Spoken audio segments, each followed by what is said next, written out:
What's up? It's your boy Kevin to turn on this motherfucking YouTube shit.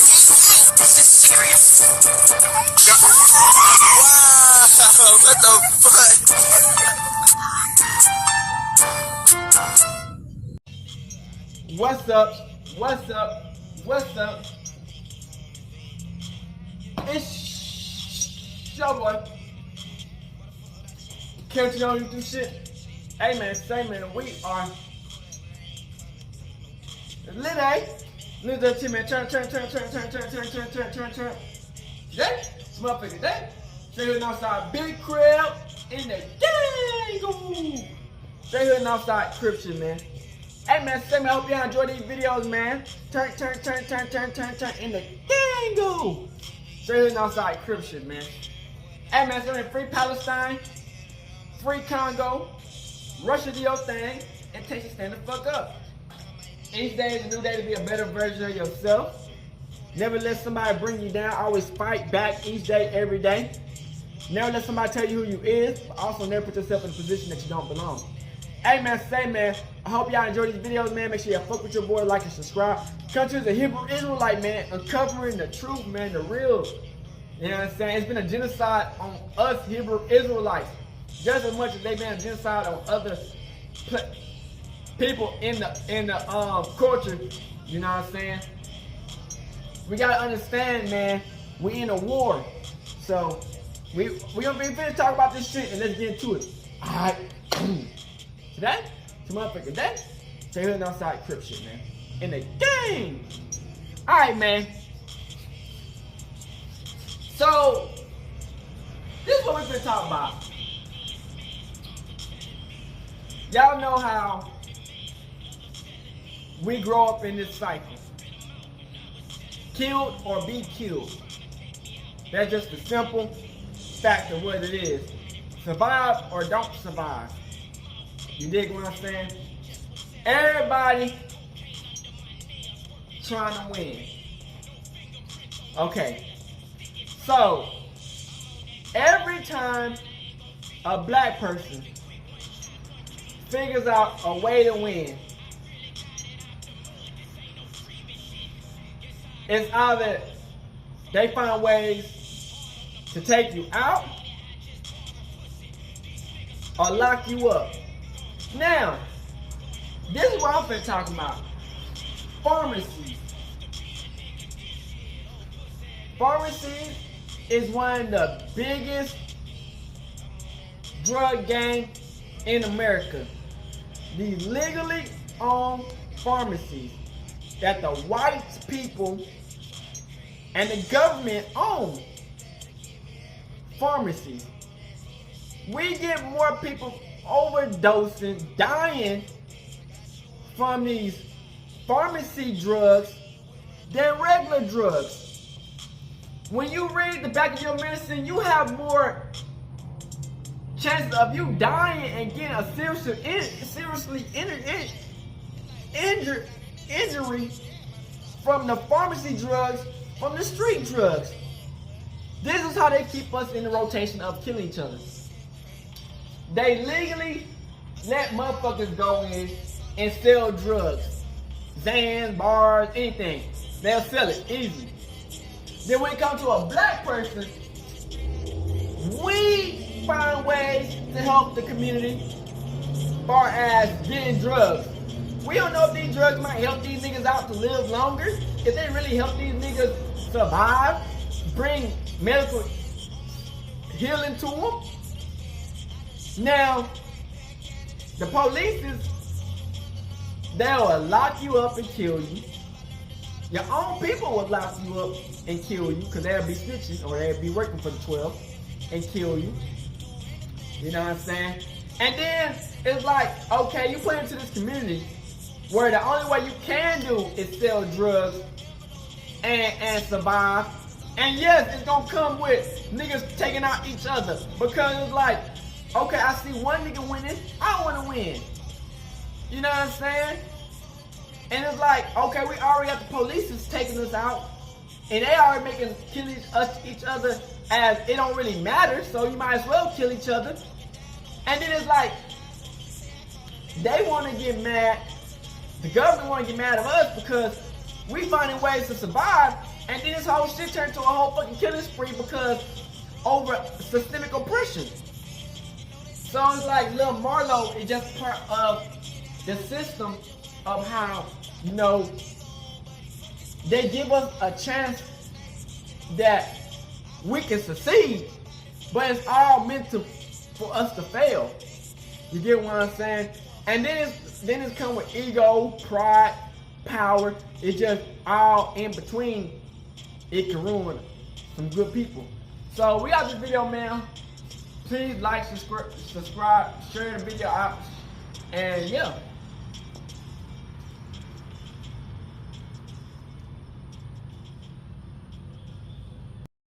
If y'all don't be understanding what's going on, that it's a genocide on black people, and the American government and the system is not hiding it, but they're not putting it on the map of what is really going on in this bitch.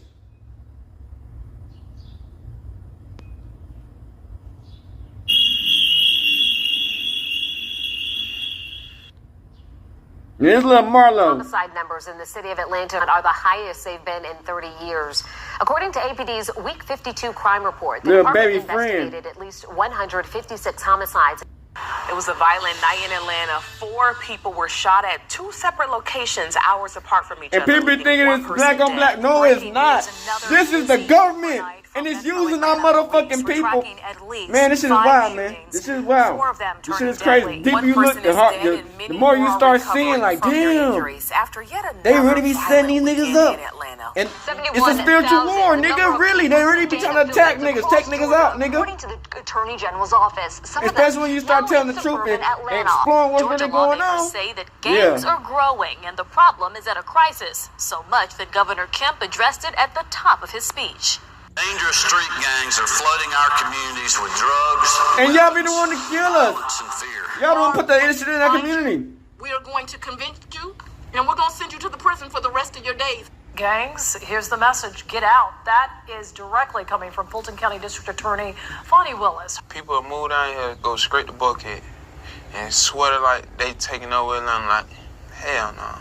Bro, you ain't coming in the heart of Atlanta, then you ain't coming to Atlanta, you feel me?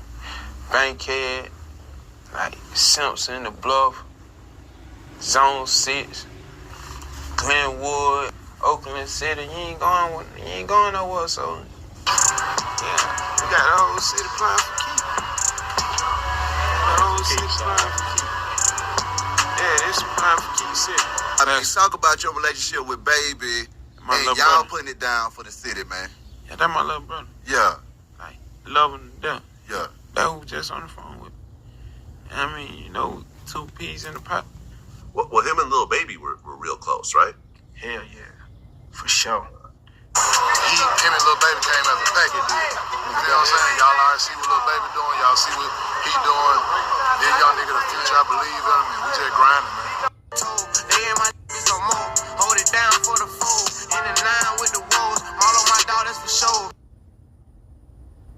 Rudolph Johnson Jr., a.k.a. Lil Marlo, or Young Rude, was born on May 1st, 1990, in Atlanta, Georgia. He came up in the Bankhead neighborhood of Atlanta, the Bowen Home Projects, known for being one of the most drug-infested and violent projects in the city. Growing up, Lil Marlo faced the same exact thing that a large number of young black kids across America and inner cities face every day: poverty and a lack of options. Mix that in with the uncertainty of not knowing where his next meal was coming from, and Marlo felt like he only had one way out in order to make money, and that was to hit the streets. As a kid coming up in Bowen Homes, he watched Atlanta legend Shorty Low hold down the projects. He had the money, the women, the flyest cars. He was the epitome of a hood celebrity. Seeing that inspired Marlo, he wanted the same, and when he decided to hit the streets, he was 10 toes down in the trenches. He set out to duplicate the success of his idol Shorty Low and began his rise in the streets. Marlo told a story about dealing with hard times as a kid in the projects, and he prayed to God that he would be the chosen one, the one to get his family out of poverty. get to the money, rise to the top of the drug game, and become a West Side legend. I take a whole side of town. So, you know, when I step over there, God, when I pray, I used to be like, God, let me be the one that everybody call on, you feel me? Let me be the one to help people. Yeah. I want to be that guy to help people. Yeah. Just off the love. What you heard, God blessing all the trap niggas. God blessing all the trap. When you wake up.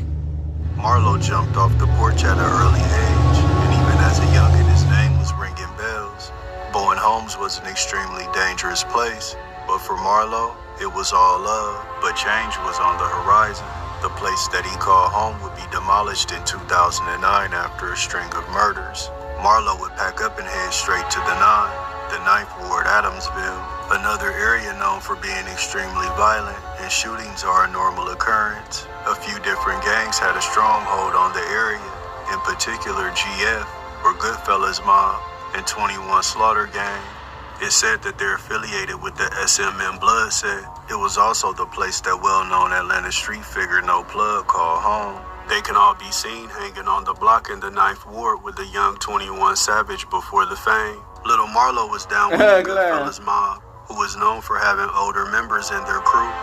Under their guidance, he would continue to sharpen his skills for the streets. But eventually, Little Marlo and a few other younger members decided to start their own subset called PFK, Play for Keeps, also known as 3L, 3 letters, or Perp Gang.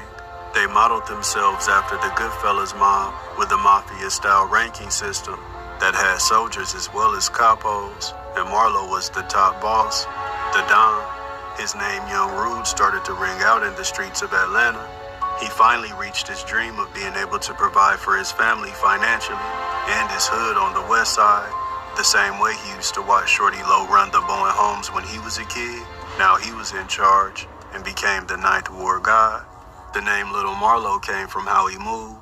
A lot of the older street hustlers that he hung around with said that he reminded them of a legendary hustler from their projects who was affiliated with Shorty Low, and he also went by the name of Marlo.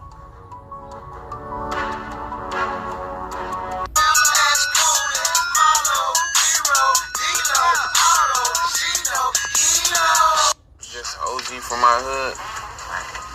That's how I move like. So like the street just started calling me Marlo. Just really paying homage to him. I got his name. Taking the name on, you feel me? People don't understand how much the government can infiltrate these gangs and kill all these niggas from the inside out.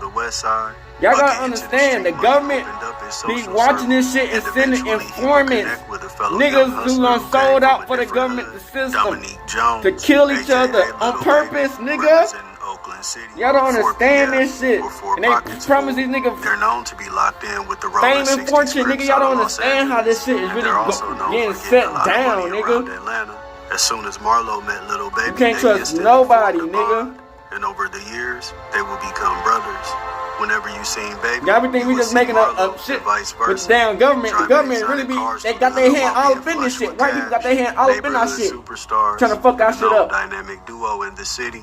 We would have probably half of these murders. Niggas dying if it wasn't for the government. You did. You think niggas just be killing niggas just to kill people? Nah, nigga. The government is getting these niggas to snitch on niggas, rat on niggas, sell out on niggas, be informing on niggas. Y'all don't understand how this shit really be going deep down in depth. These niggas could have been on some positive ass shit, helping niggas out, protecting the community. It was a legal way for Marlo to get the bag. They fucking our shit up, nigga. From the inside out. The more they would making us look like we just doing it on purpose. Tell Marlo that he needs to think about becoming a rapper. He would quickly dismiss the idea due to the fact that he had no desire to become a rapper and he never spit a verse in his entire life. Big Bank told Marlo that he was a star. He could tell by the way that he carried himself, and he was already living the life that most rappers could only dream about. It's a spiritual warfare, like I always been saying. Get deeper in the streets. The more you uncover the truth, the more you know the spiritual warfare is happening. But Marlo wasn't trying to hear it. The streets had become a part of his DNA. He had grown an addiction to the lifestyle, an addiction to the money. What What was the hardest thing to let go from the streets?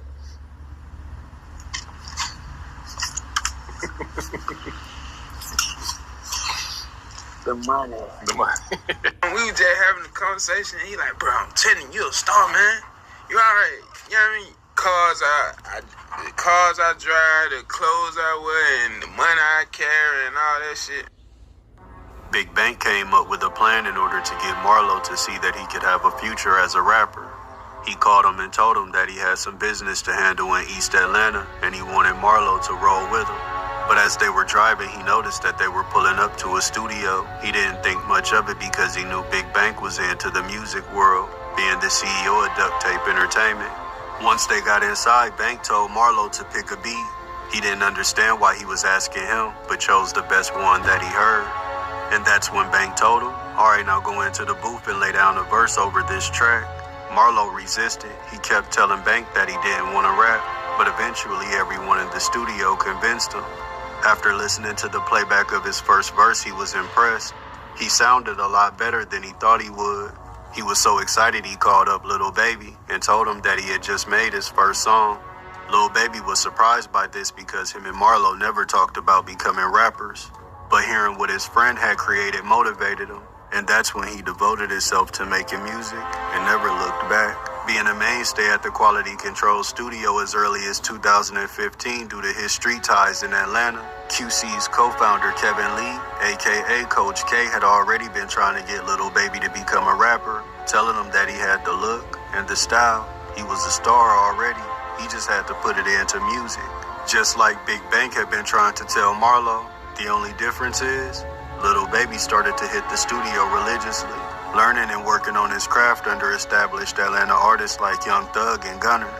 After laying his first verse in early 2016, an entire year would go by before Marlo would even think about rapping again. The streets were being very good to him.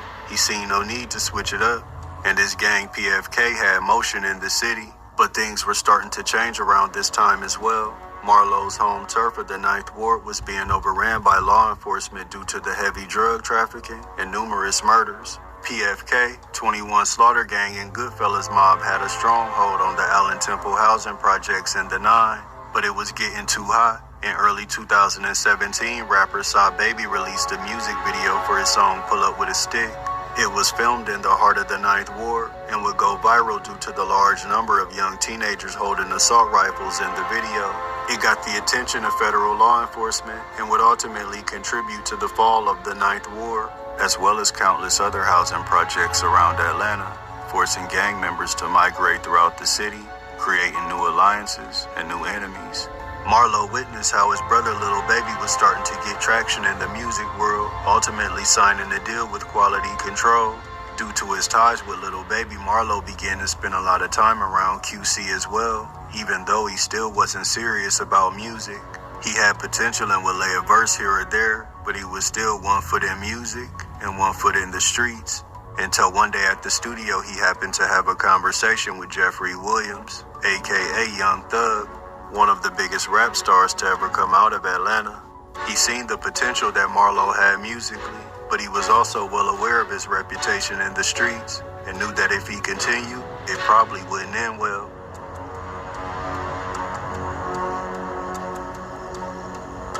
Baby, you must stay in the studio, practice, then put some out.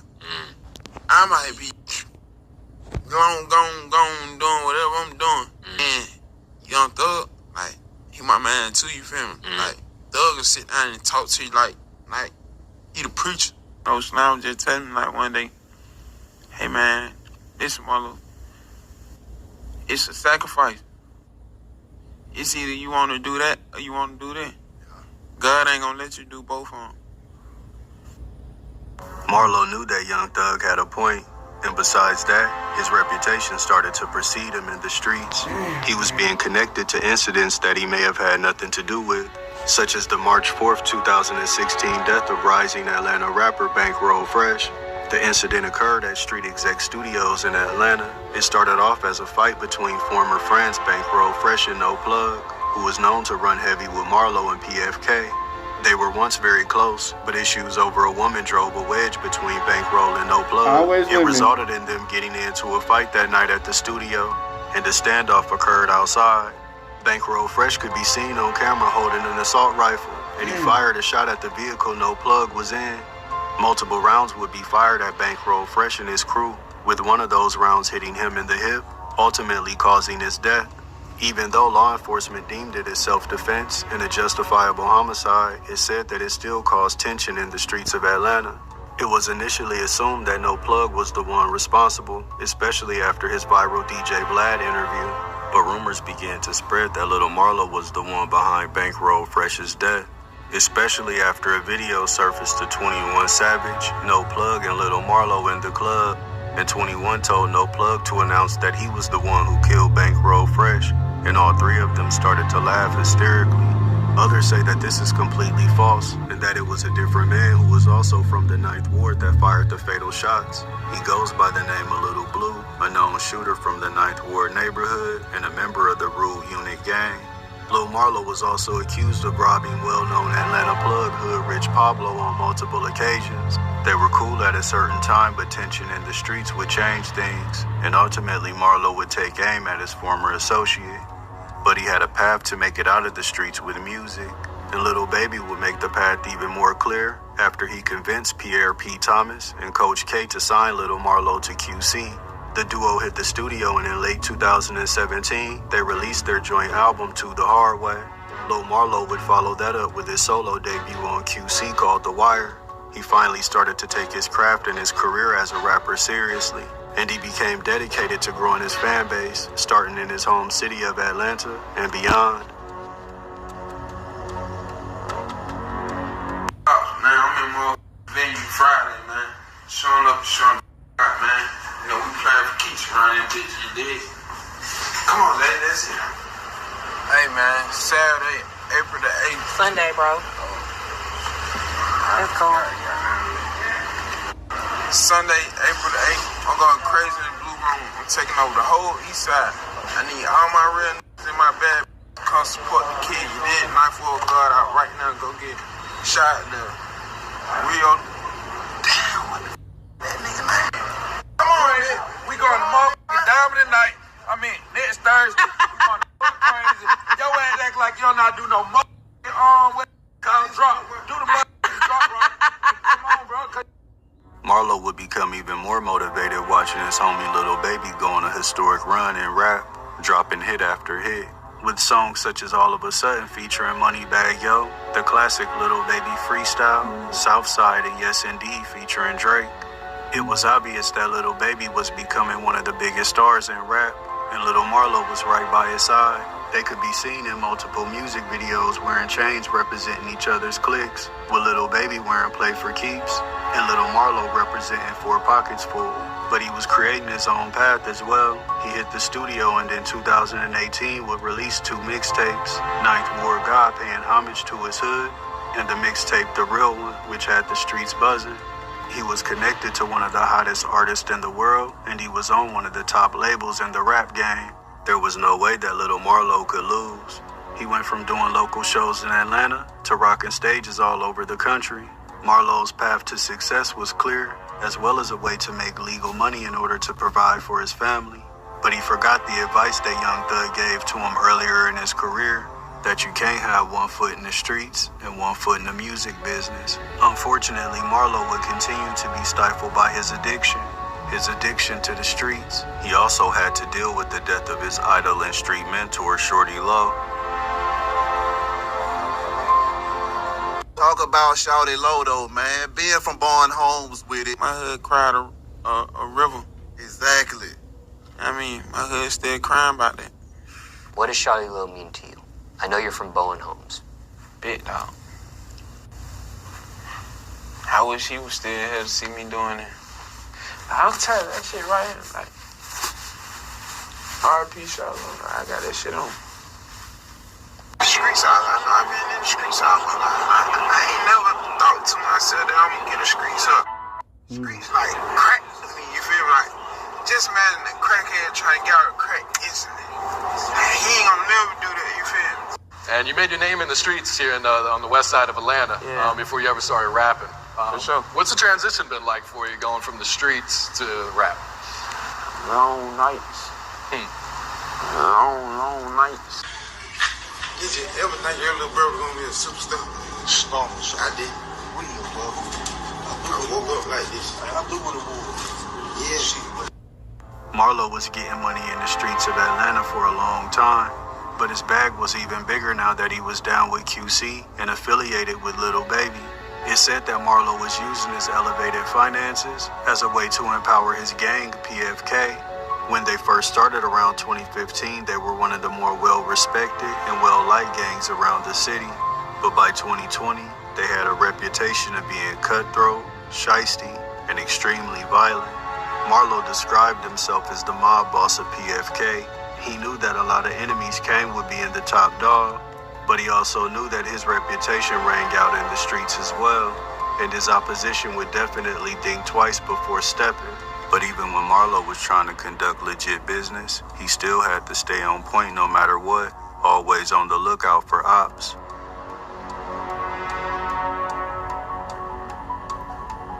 If I was doing anything else, I'm gonna go hard at. Like, if I had to goddamn pick up trash every day, I'm trying to be the best at picking up trash, you feel me?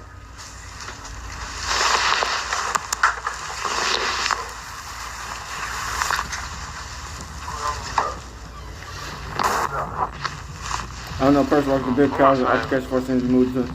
Damn!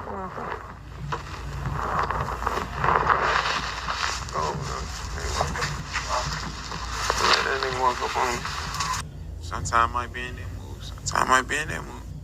I was just telling him, like, I hate being in my little NBA YoungBoy mood. You make you want to kill people.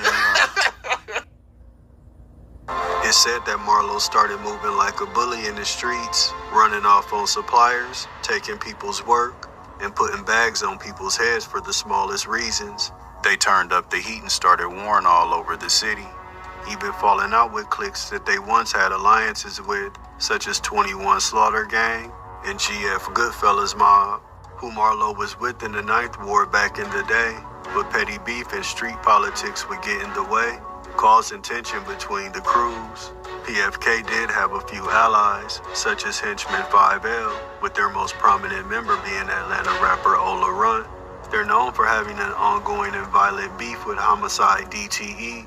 It's well documented that they have close ties and affiliations to rap superstar Playboy Cardi. Both of the gangs are said to be blood sets, but that hasn't stopped the ongoing rivalry between the two. Play for Keeps was also clicked up with YFN, with their most prominent member being YFN Lucci. They have a close affiliation with the Rolling 60s Crips out of Los Angeles. Thing about this gang shit, man. The more you start getting into this shit, man, the more you start seeing, man, that was one of Marlo's musical this shit is deeper than y'all think, man. Career. The gang ties in the city of Atlanta could become a tangled web, but one thing was clear. For the most part, it was PFK versus the city. But Marlo could care less about having a target on his back. At this point, he felt invincible, like he was immune to death. Accept the rapper side a little bit more, so you can accept more blessings. You know what I mean? Yeah, I agree with you too, though. But man, I ain't be like street. Where I'm street like I'm like Pookie to the street, like crack to me, guy. But you know, you can't now that you like, you know, you're on a different way. Yeah, on a different step. You can't react the same way. I be trying to tell them, but that shit be hard, man. Like. July 11th of 2020 would start off as another great day for Marlo, enjoying his success in the streets and in the music business. He would hit the studio that morning with two fellow QC artists, Bankroll Freddie and Lil Yachty. After that, he attended a party celebrating his hood on the west side called Bankhead Day. He would leave out at around 11 p.m. But 30 minutes later, Atlanta police would receive a call about a single vehicle accident on the highway, just west of the Benjamin E. Mays drive overpass. When the police arrived on scene, they would find little Marlo shot to death, and it's been said that over 100 bullets hit his vehicle.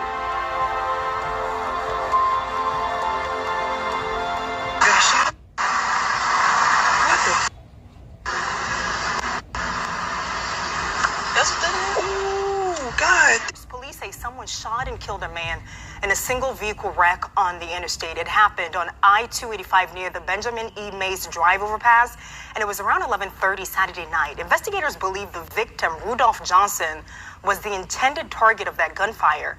Well, they're also working to determine the circumstances surrounding that shooting. There are several reports this afternoon that the victim was a well-known Atlanta rapper, Lil Marlo. Lil Marlo's death had the streets of Atlanta in a frenzy, with everybody wondering who could have carried out the brazen hit. By this point, Lil Marlo and PFK had enemies all over the city, so there really wasn't no telling who could have killed the West Side legend. But that didn't stop people from having their opinions and theories of what they thought may have happened to him. One man who had a theory about Marlo's death was George Cheedy, a well-respected and well-known journalist in Atlanta. He stated that prior to Little Marlo being killed, his older brother was accused of a murder that happened in a city called Brookhaven, just 20 minutes outside of Atlanta. It was gang-related with a mountain of evidence pointing towards Marlo's brother, and it should have been an easy win for the state. But multiple things went wrong during the trial, and the prosecution would fumble the case, ultimately causing it to be dismissed by the judge, despite the evidence obviously pointing at Marlo's brother. George did a DJ Vlad interview where he stated he had strong suspicions that whoever Marlo's brother killed, his people came back, and since they couldn't find him, they went after the high-profile target, Little Marlo.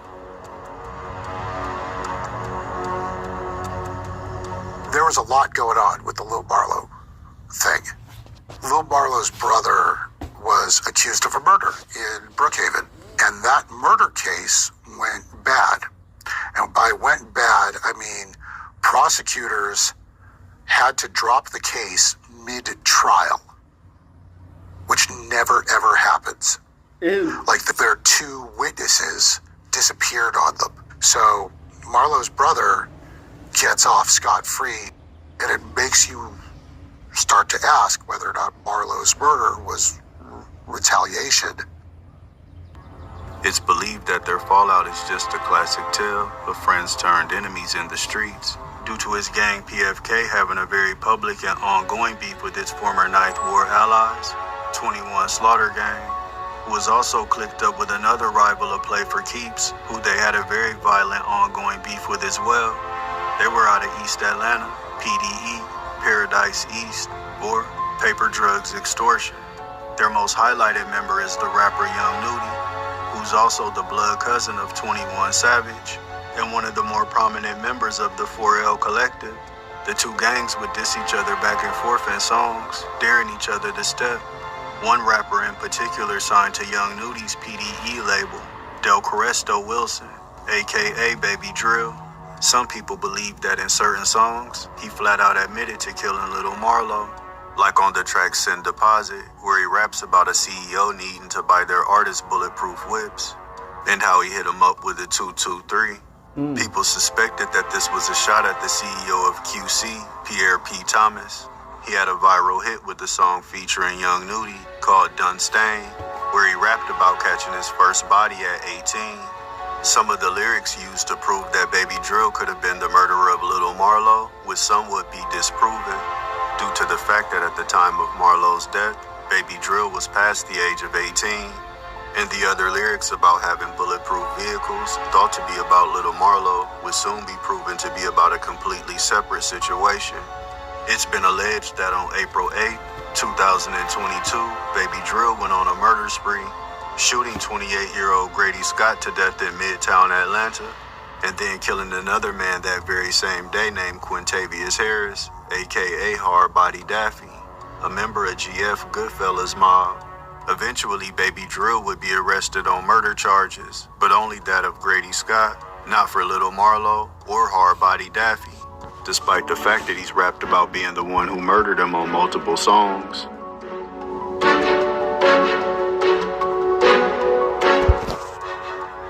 Stick my ops, trying to gun them down. They gotta let me in, cause I'm the one who really gunned them down. Oh God, nigga. What's up? Lamar. Alright, turn around. Turn around. Why you taking him for? You ain't gonna say nothing? I'll tell you in a minute. Hold up. Sit down. Well, y'all getting up in my face, so y'all need to back up. Sit down. going on now? Nah, it's a warrant on me. A warrant on my wrist. I just heard him. Oh. There is a warrant. So, okay, y'all need to back up all these. He's without my lawyer. He's got a warrant for homicide. That's what. So you need to back up for me. Get in. Hey, bro, they got a warrant for homicide, bro. It's how you buy your orders, so we'll make sure that BP. Chop down shit at BP. Hit his out with 2, 2, 3. But ultimately, those murder charges would be dropped, and Baby Drill could walk free, allowing him to resume his rising rap career. Another possibility behind the reasons of Little Marlo's murder could allegedly be connected to his old gang that he was once affiliated with, GF Goodfellas Mob. But this particular issue between them had nothing to do with the streets. This was over a woman. The story goes a high-ranking member of Goodfellas named Capo Nuke started messing with one of Marlo's baby mamas. But despite the fact that he wasn't even with her at the time, he still felt that it was disrespectful. Yeah, it became well known that Little Marlo was quick to put up a bag to take out his rivals, and that's exactly what happened to Capo Nuke. In the aftermath of his death, a subset would be created of his gang called Nuke Unit, dedicated to avenging his murder. The final theory in this story is also the most complex. There was growing speculation that Marlo's death came as a direct result of his reputation for putting bags on people's heads. But one of those bags that he put up would ultimately cost him his life. There were rumors that he put a hit out on Young Nudie of Paradise East and 4L, as well as putting money on the head of 21 Savage. And in response, they put an even bigger bounty on Marlo's head, and eventually killing Marlo as get back. And his former gang, the Goodfellas Mob, would be the one to pick up that bounty and carry out the hit. Some people believe that this is impossible due to the fact that a well-known Paradise East member, Baby Drill, has openly rapped about killing Hardbody Daffy, who was down with GF. But over the years, it's been proven that the #1 rule in the streets is that there are no rules. Marlo's death would gain the interest of major news platforms such as DJ Academics and DJ Vlad, where they would talk about different theories surrounding his murder.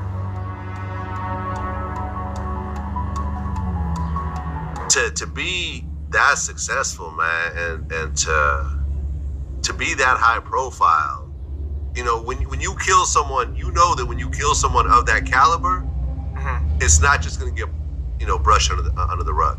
It's going to be a real investigation. There's a lot of, you know, we reported on it. All these, you know, TMZ reported on it. Everyone's reporting on it. The question that remains is why would Young Nudie, who's a successful rapper in his own right, and 21 Savage, who's an international superstar doing sold-out shows all over the world with Drake, be involved in any type of street business in Atlanta, and doors open in the music industry that most people could only dream of? Why risk it all over a gang war?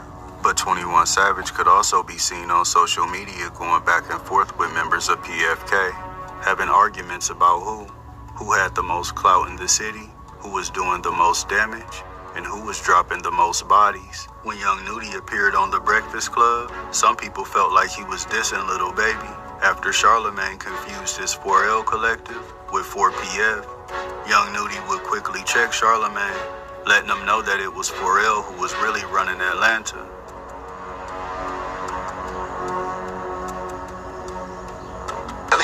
I see you wear the 4L too. That's Lil Baby on my.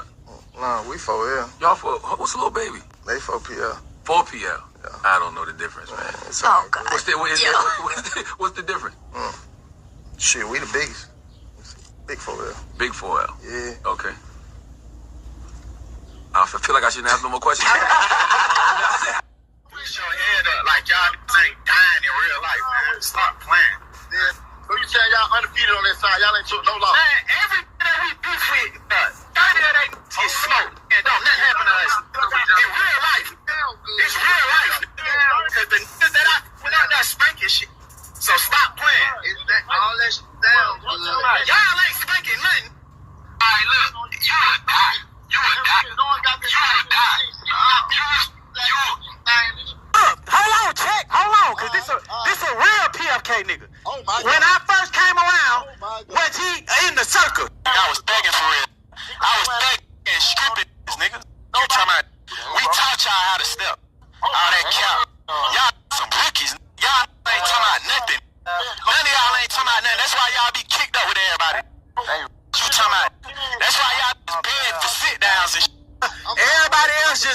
you what it is, gang. You the only one that do that, bro. You the only one speak on the internet.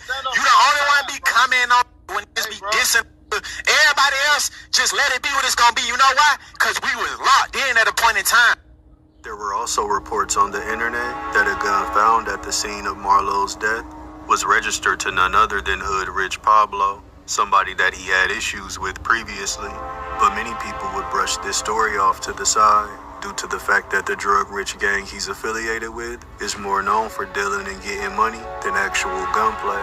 The wars that were already going on in the streets of Atlanta became even more violent. PFK was getting active, and everybody was also expecting Marlo's best friend and a man that he spoke extremely high of, Lil Baby, to step in his honor. But by this time, Lil Baby was officially one of the biggest stars in rap, with the entire world to lose. A lot more than just a trap house and a couple of pounds like back in his trapping days in Oakland City. When Lil Marlo's death initially occurred, Lil Baby did put up a tribute post, but it was quickly taken down, never to be seen again. It's said that occurred because his baby became more a part of the mainstream music industry.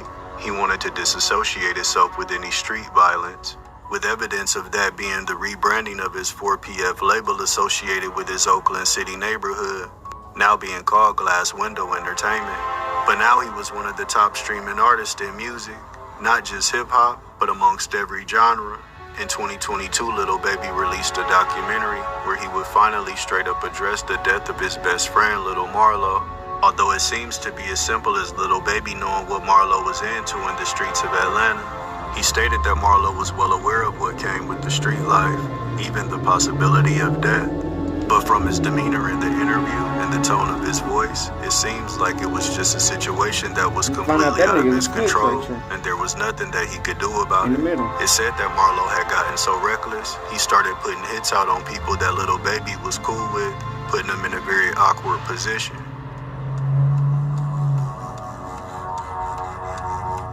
Just see your man slumping on the expressway, you kind of feel some type of way. But if you know the situation and you know what's going on and you know at the back of your head, you know they still come with it. That's a part of the streets. Some people get killed. I know that come with being in the street already. It ain't like Marlo got killed and I was like, damn, boy, you could really get killed. I know this. This ain't nothing I don't know. Some people believe that Lil Baby's rebrand wasn't just a strategy to keep his image clean in the music industry, that it was also to avoid a Georgia State RICO case that started getting handed down by Fulton County District Attorney Fonnie Willis in 2021, mainly stemming from the high-profile beef between YFN and YSL. Lil Baby and Young Thug were very close due to an OG that they were connected through in Atlanta. Young Thug and Lil Baby would both take shots at YFN in songs, with Young Thug rapping in Haitian slang, "Everybody can't get it, I ain't from Summer Hill, but I'm visiting." And Lil Baby rapping on the song "Get Money, I'm from Atlanta to Summer Hill, I can't play around cause I know it's kill," making a subliminal reference to the numerous shootings between YFN and 4PF, which would reach its boiling point on December 10th of 2020, when YFN Lucci and some of his gang affiliates decided to slide down to 4PF territory looking for ops. They found who they were looking for and immediately opened fire, ultimately hitting 32-year-old Kevin Wright in the stomach. 4PF members would return shots at the vehicle, ultimately hitting one person inside, 28-year-old James Adams. People who happened to be walking by and seeing the entire thing tried to give him assistance and called 911, but it was too late.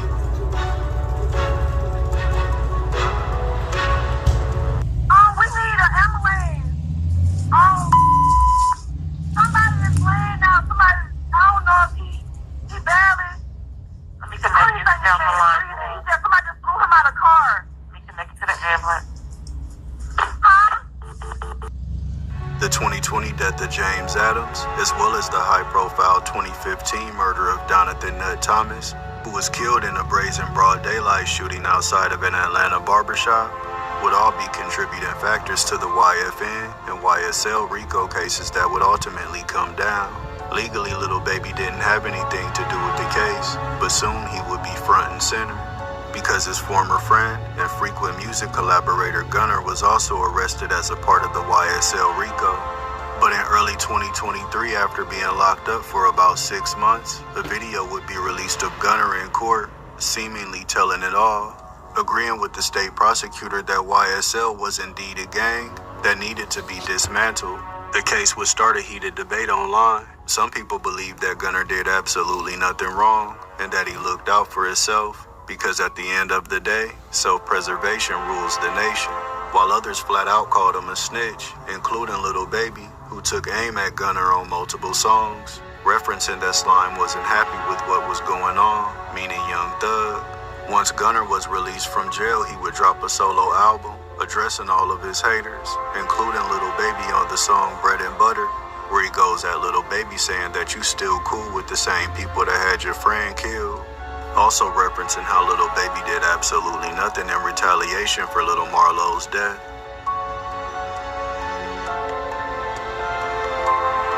YSL the gang to the detriment of my community. YSL as a gang must end. Is that your statement or acknowledgement? Yes. Got locked up with Young Thug and the rest of the guys on a RICO charge. It was a state RICO charge. And essentially, he got out in about like 6-7 months. He basically admitted that YSL is a gang. You flipped on me when you know you was in business with a rat. Okay, that's clearly for Lil Baby. You still with a nigga that got your partner whacked. I think this was meant to be still at Lil Baby, but I think the partner they're talking about is Marlo. Years later, and the death of little Marlo still remains unsolved, leaving his father, Rudolph Johnson Sr., searching for answers that he may never get. But even after his death, the war between PFK and 21 PDE still rages on in the streets of Atlanta, which could be seen on multiple online videos of both gangs sliding through each other's territory looking for ops. Little Marlo had the opportunity to change his life for the better, not just for himself, but for his kids, who he obviously deeply cared about as well. But his struggles to leave the streets behind would ultimately cost him his life. And little Marlo, he was only 30 years old when he died. Rest in peace.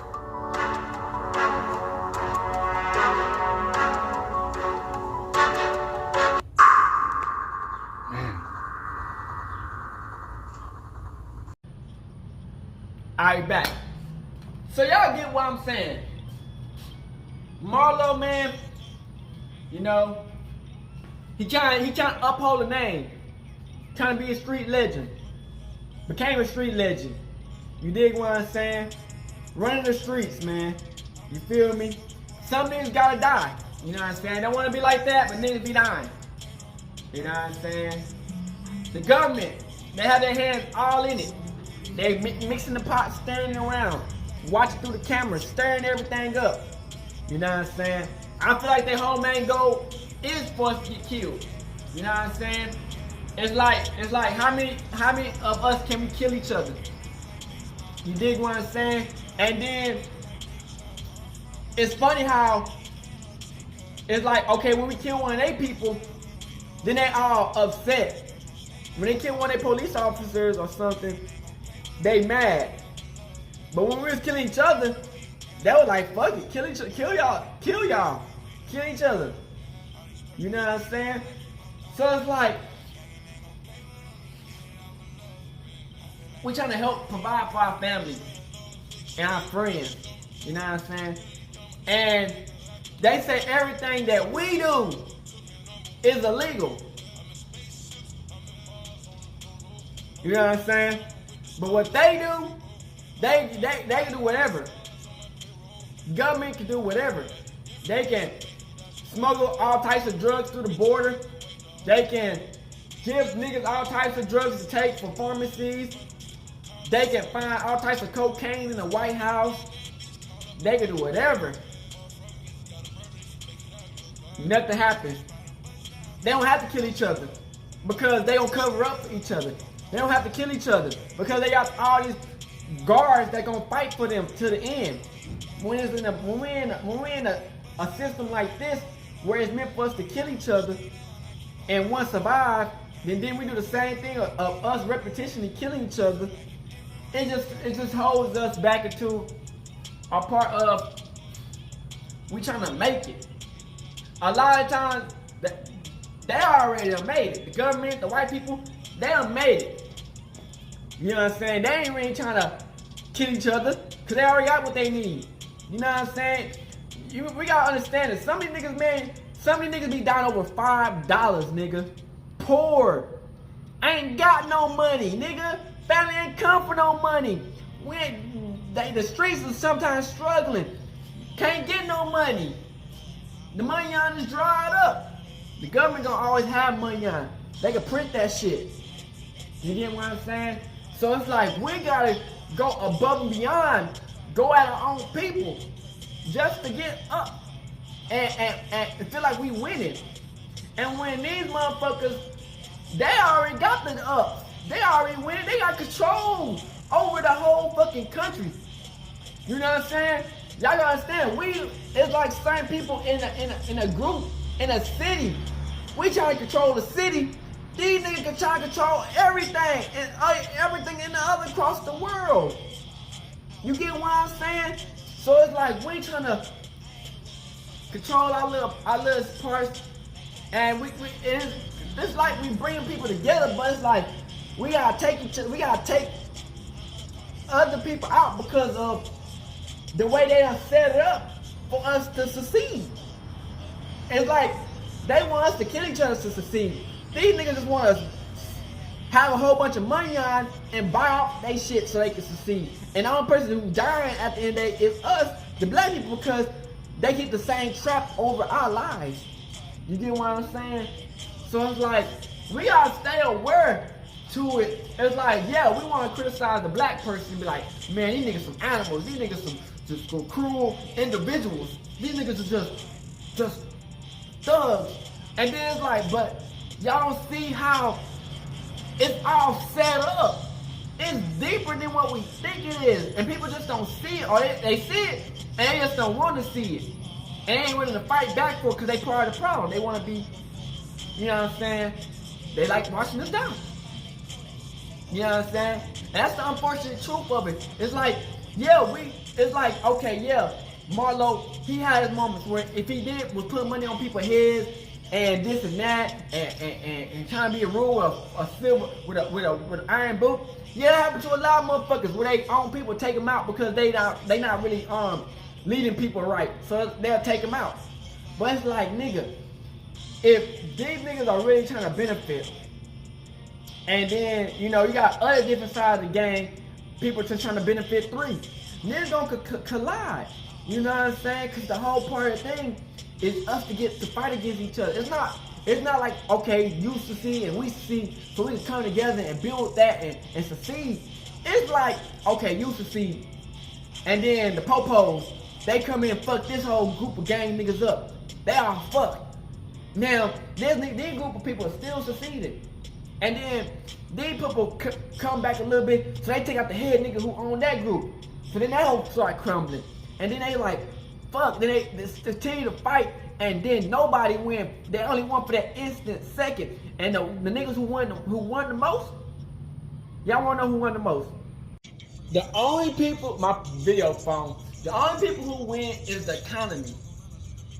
Is the ones who print the money on, who give out the materialistic shit. Because at the end of the day, they don't be untouched. The niggas who building all this, the motherfucking white people and foreign races who was building all this materialistic, like the watches, the APs, the jewelry, the clothes, the cars, the businesses, them motherfuckers not getting touched.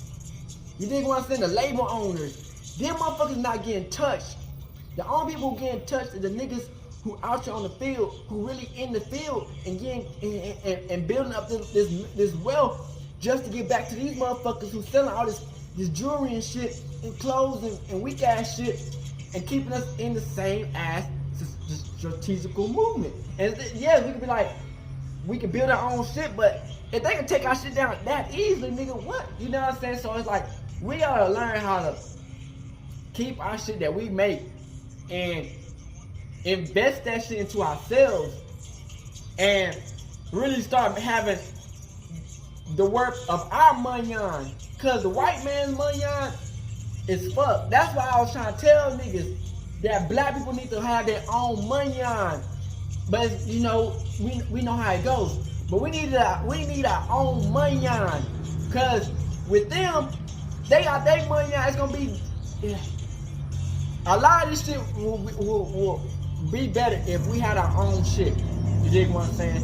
At the end of the day, man, I hope y'all enjoyed this video, man, and really understand how this shit is going. We out of this hood, downside, crip shit. Hey, Dad, you know, dog, when we link up, dog, this shit be legendary. You know this instrumental, you the engineer on it, so Kodak everywhere.